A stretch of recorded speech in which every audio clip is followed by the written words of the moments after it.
गुज़र गई नमाज़ फ़जर और तू सोता रहा, कीमती वक्त ख्वाबों में खोता रहा। सुबह हुई पर तू बेदार ना हुआ, उम्र भर सो कर भी तू बेजार ना हुआ। आई ज़ोहर तो तुझे काम ने उलझा दिया, बेनमाजी बनाकर कितना तुझे फंसा दिया। देगा रिस्क तुझे नमाज के बाद भी, पालेगा रब तेरा घर नमाज के बाद भी। देख आ गई नमाज असर दोनाई लेकर, क़ुव्वत है इसमें तू उसे अदा कर। तंदुरुस्त है तू आज ये शुक्र अदा कर, बदन को अपने तू सजदों की लज्जत अदिया कर। चल दिया आफ़ताब अब ग़ुरूब होने को, नमाज मग़रिब है अब शुरू होने को। ख़त्म हो गया तेरी ज़िंदगी का एक और दिन, चला गया ये भी हाथ से तेरे नेकियों बिन। अब तुझे चाहिए रात में सोने से पहले, इशा पढ़ ले अपनी ज़िंदगी खोने से पहले। पाएगा सुकून तो अल्लाह के ज़िक्र में, मिलेगा करार तेरे दिल को इसी फ़िक्र में।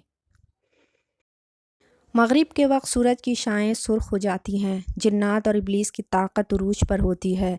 सब काम छोड़कर पहले मग़रिब की नमाज अदा करनी चाहिए।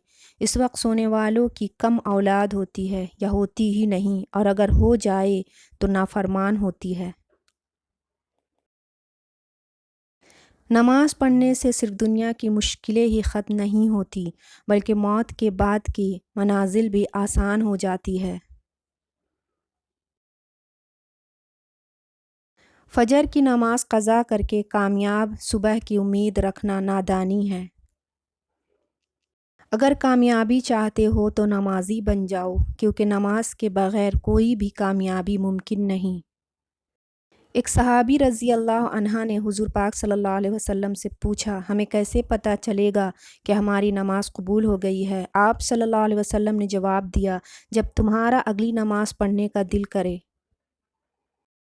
थोड़ी सी थकावट के लिए नमाज न छोड़ो ए मोमिन, उनसे कुछ सीख जिन्होंने जिस्म पर खंजर होते हुए भी आखिरी सजदा नहीं छोड़ा। नमाज कभी न छोड़िए, इसलिए कि कब्रों में लाखों लोग तरस रहे हैं कि दोबारा ज़िंदगी मिल जाए ताकि अल्लाह के लिए एक सजदा कर ले। अल्लाह हम सबको पाबंदी से नमाज पढ़ने वाला बना दीजिए, आमीन। नमाज चेहरे का नूर है और कुरान दिल का सुकून है। वज़ू से शक्ल, कुरान से अक़ल और नमाज से नस्ल पाक होती है।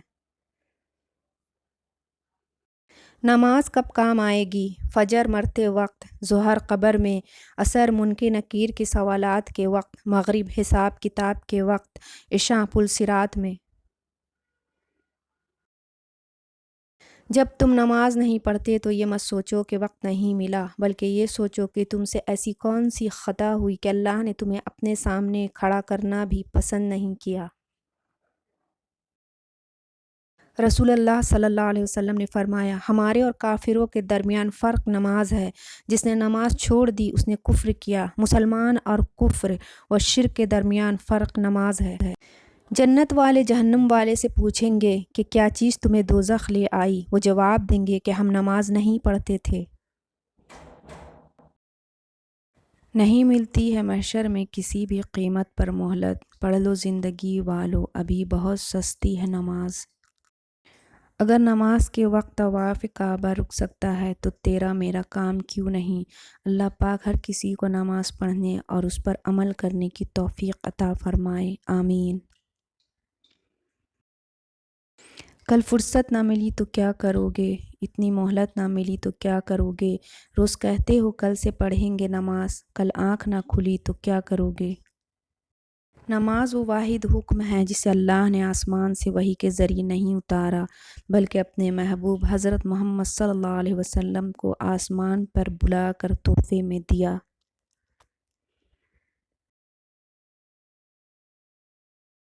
शरीयत की पाबंदी है, वरना ये अमीर लोग अपने हिस्से की नमाज़ें गरीब को उजरत देकर पढ़वाते।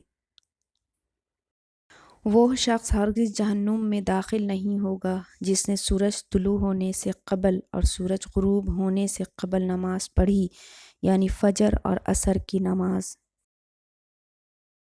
एक आदमी का ऊँट रात को बहुत रोता था। वो आदमी हुज़ूर पाक हज़रत मोहम्मद सल्लल्लाहु अलैहि वसल्लम के पास आया और हुज़ूर पाक को तमाम हाल बताया। आप सल्लल्लाहु अलैहि वसल्लम ने ऊँट से रोने की वजह पूछी तो उसने कहा कि یہ رات کو عشاء کی نماز پڑھے بغیر سوتا ہے، میں اس کے بستر کے نیچے جلنے والی آگ دیکھ کر روتا ہوں۔ فرمان الہی، صبر اور نماز کے ذریعے اللہ تعالیٰ سے مدد طلب کرو۔ یہ نماز بہت بھاری ہوتی ہے سوائے ان لوگوں کے جو اللہ سے ڈرنے والے ہیں۔ رسول اکرم صلی اللہ علیہ وسلم کو جب کوئی مشکل پیش آتی یا کسی بات سے غمگین ہوتے تو آپ نماز پڑھنے لگتے۔ اگر لوگوں کو فجر اور عشاء کی نماز کا ثواب معلوم ہو جائے تو گھٹنوں کے بل گھسیٹتے ہوئے مسجد میں آئیں۔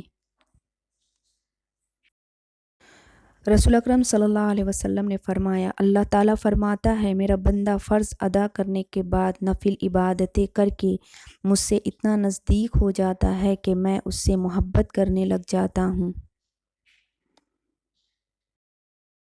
رسول اللہ صلی اللہ علیہ وسلم نے فرمایا، بچے 7 سال کے ہو جائیں تو انہیں نماز پڑھنے کا حکم دو، اور جب 10 سال کے ہو جائیں تو انہیں نماز چھوڑنے پر سزا دو۔ بے شک نماز ہی بہترین ساتھی ہے، دنیا سے قبر تک، قبر سے حشر تک، اور حشر سے جنت تک۔ نبی کریم صلی اللہ علیہ وسلم نے فرمایا، بندہ جب نماز پڑھ رہا ہوتا ہے اس کے سر پر نیکی کی بارش ہوتی رہتی ہے۔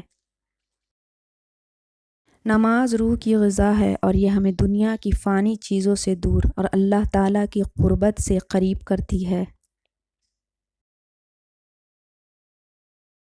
نماز اس دنیا اور آخرت میں کامیابی کی کنجی ہے۔ رسول اللہ صلی اللہ علیہ وسلم نے فرمایا، اللہ تعالیٰ نے فرمایا ہے جو شخص زمین بھر کر گناہ لے کر میرے پاس آئے گا تو میں اسی قدر مغفرت لے کر اس سے ملاقات کروں گا، بشرطہ کہ وہ میرے ساتھ کسی کو شریک نہ ٹھہراتا ہو۔ سورج کی شعاعیں کتنی تیز ہیں مگر معمولی سی بادل ان شعاعوں کو روک دیتے ہیں، اسی طرح گناہ کتنے ہی زیادہ طاقتور ہی ہوں نماز انہیں روک دیتی ہے۔ ایک بار جبرائیل علیہ السلام نے عرض کی، یا اللہ میں آپ کی عبادت کرنا چاہتا ہوں۔ اللہ رب العزت نے فرمایا، کر لو۔ انہوں نے 2 رکعت نماز کی نیت باندھی اور اس اہتمام کے ساتھ نماز ادا کی کہ 40,000 سال کے بعد سلام پھیرا۔ اللہ نے فرمایا، تم نے بہت اچھی نماز پڑھی ہے، لیکن ایک امت آنے والی ہے جس کی فجر 2 سنتیں تیری اس 2 رکعتوں سے بڑھ کے ہوں گی۔ کفن میں چین کتنا ہے، چراغوں سے نہ پوچھو کہ باقی تیل کتنا ہے، نہ ہی سانسوں سے پوچھو کہ باقی کھیل کتنا ہے، پوچھو صرف کفن میں سوئے ہوئے انسانوں سے، عمل گر زندگی میں ہو تو کفن میں چین کتنا ہے۔